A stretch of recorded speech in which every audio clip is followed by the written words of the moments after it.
આજે મેં બનાવવા જઈ રહી છું ચૂરમાના લાડુ. કેવી રીતે બનાવે તે મેં તમને બતાવું. આ ઘઉંનો જાડો લોટ છે. તેનો જાડો લોટ કડકડો ભાખરી બનાવવામાં આવે તે જાડો લોટ મેં 500 ગ્રામ જેટલો લઈ લીધેલો છે. ને 3 ચમચી મેં સૂજી બી નાખી દઉં. મોણ માટે મેં તેલ નાખું. આપણે તેલના જગ્યા પર ઘી બી લઈ શકાય, પણ મેં તેલ નાખીને જ બનાવું.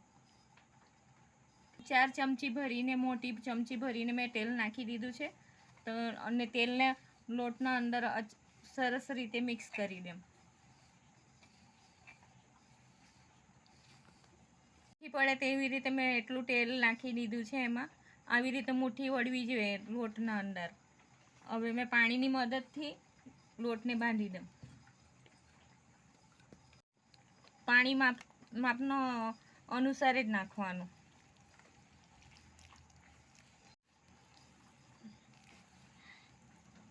જેમ આપણે ભાખરીનો લોટ બાંધીએ તેને હિસાબે જ આપણે પાણી નાખીને લોટ બાંધી લઈશું. લોટ સરસ રીતે બાંધી લીધો છે. હવે એના નાના નાના હાથની મદદથી મુઠિયા વાળી દઈએ. લોટ સરસ રીતે બાંધી લીધો છે. બહુ કડક બી નહીં ને બહુ પોચો બી નહીં, બરાબર સરસ રીતે બાંધી લીધો છે. હાથની મદદથી હવે નાના નાના મુઠિયા વાળી લેશું.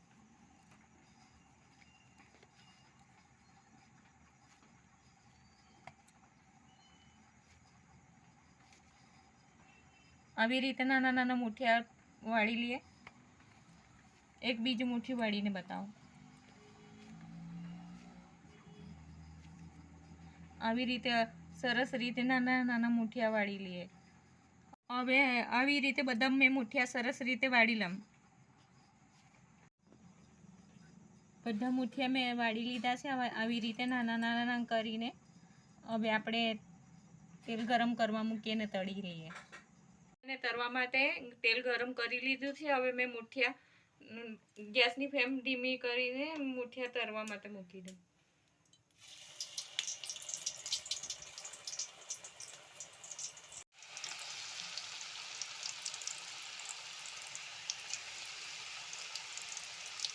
મુઠિયા સરસ રીતે તળાઈ ગયા છે. હવે મેં જો સોનેરી કલરના જેવા થઈ ગયા છે. હવે મેં એને કાઢી લઉં. આ જ રીતે આપણે બધા મુઠિયાને તળી લઈએ. મેં સરસ રીતે એને ફ્રાય કરી લીધા છે અને આટલા સોનેરી થાય એટલા સુધીને તળેલા છે. વધારે ફ્રાય કરે તો રેડ થઈ જાય, એટલા માટે હવે આટલા જ તળ્યા છે. હવે પંખાના નીચે મેં ઠંડા પાડવા મૂકી દઉં. મુઠિયા ઠંડા પડી ગયા છે. આવા મુઠિયા હોવા જોઈએ. હવે મેં ટુકડા કરી લઉં.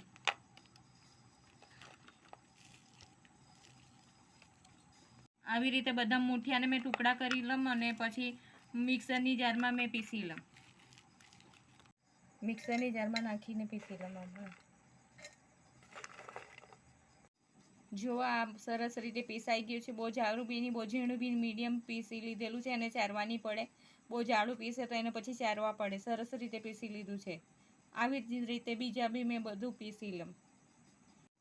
ચૂરમાના લાડુ બનાવવા માટે મેં ઇલાયચીને 15 ઇલાયચી જેટલીને મેં વાટી લીધી છે.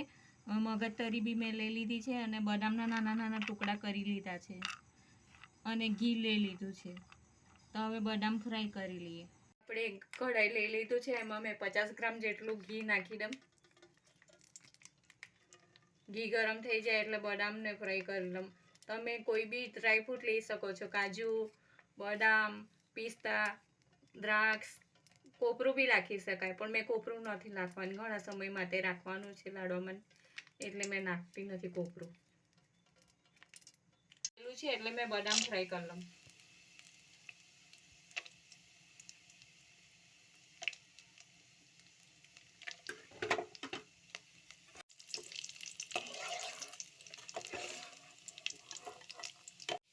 મેં દેશી ઘી લીધેલું, તમે કોઈ બી ઘી લઈ શકો છો. મેં દેશી ઘી લીધેલું હતું. તો બદામ ફ્રાય થઈ ચૂકી છે, તમે કાઢી લો.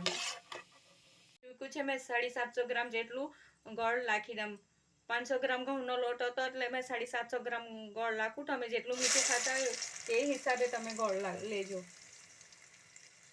ગોળને સરસ રીતે મેં ઉગાડી લઉં. આ દેશી વાળો ગોળ છે એટલે જલ્દીથી ઓગળી જશે. સરસ રીતે મેં ગોળ ઓગાળી લીધો છે. આવી રીતે સરસ રીતે ગોળને ઓગાળી લેવાનો. એને પાયો નથી બનાવવાનો ગોળને. ઘીને બી ગરમ કરી લઈએ સરખી રીતે. પહેલે બી અગાડી બી મેં ઘી નાખેલું હતું અને હમણાં બી મેં બીજું ઘી લઈ લીધું છે અને મેં ગરમ કરી લઉં. પીગાડેલો હતો તે ગોળ મેં અંદર નાખી દઉં. સરસ રીતે મિક્સ કરી લઈએ. બદામ ફ્રાય કરેલી તે બી મેં નાખી દઉં. મગજ તરી બી નાખી દઉં. તમે દ્રાક્ષ બી નાખી શકો છો, કોપરું બી નાખી શકો છો, ખસખસ બી નાખી શકે. મેં ઇલાયચી પાવડર બી નાખી દઉં. ચમચાની મદદથી સરસ રીતે બધો મિક્સ કરી લઉં ગોળ.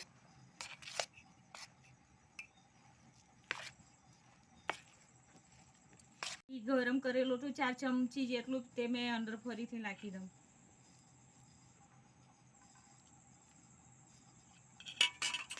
ને સરસ રીતે મિક્સ કરી લઉં. આ સરસ રીતે બધું મિક્સ થઈ ગયું છે.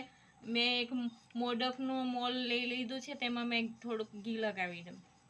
જો મેં ઘી સરસ રીતે લગાવી લીધું છે, હવે મોલમાં ભરી લઉં.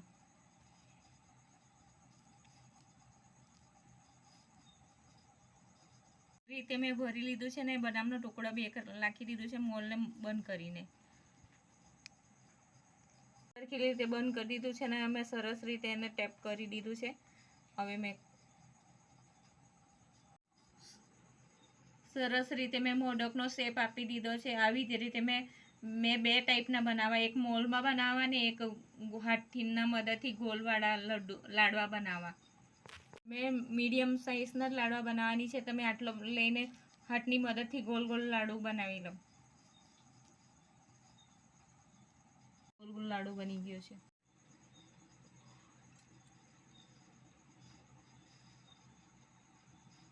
કેટલો સરસ ગોલ લાડુ બની ગયો છે. આવી જ રીતે મેં બધા લાડવા બનાવી લઉં. મેં બધા લાડુ બનાવી લીધા છે. મેં ગોલ આકારના બી લાડુ બનાવી લીધા છે અને મોડકના શેપમાં બી મેં લાડવા બનાવી લીધા છે ચૂરમાના. બંને આકારના મેં લાડુ બનાવી લીધા. તમને મારા ચૂરમાના લાડવાની રેસીપી પસંદ આવી હોય તો લાઈક કરજો, શેર કરજો અને સબસ્ક્રાઈબ કરજો અને કમેન્ટ કરવાનું નહીં ભૂલતા.